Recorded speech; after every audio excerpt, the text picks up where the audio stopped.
بتعملوا عملية قص المعدة، بتصغر حجم المعدة علشان نبطل ناكل أكثر. طيب بالون المعدة إيش بيساوي؟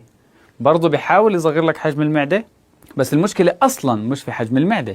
طيب إبر التنحيف إيش بتساوي؟ بتحاول ترفع لك هرمون الشبع عشان ما تاكل أكثر؟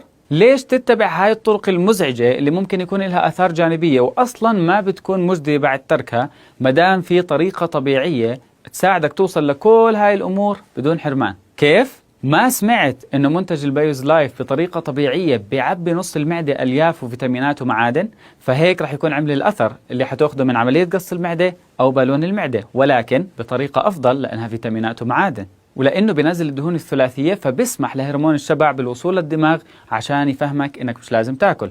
والأهم من هيك إنه مهما كانت نوعية أكلك من كربوهيدرات أو سكريات، فهذا المنتج عشانك بتشربه قبل 10 دقائق من الأكل، الألياف اللي فيه بتسحب السكر والكربوهيدرات من الأكل قبل ما تتحول لجلوكوز في مجرى الدم. فبهاي الطريقة بكون ساعدك إنك توصل للهدف اللي بدك إياه بطريقة طبيعية، بدون ما يصير عندك هزلان، بدون ترهلات، بدون فقدان للفيتامينات والمعادن، وبدون اكتئاب. إذا لسه ما سمعت عن البايوز لايف، اكتب مهتم في تعليق وتواصل معي عشان تعرف كيف تلاقيه في بلدك من الشركة الأم والمصدر، وتبدأ حياة أكثر صحة وأكثر سعادة بدون حرمان.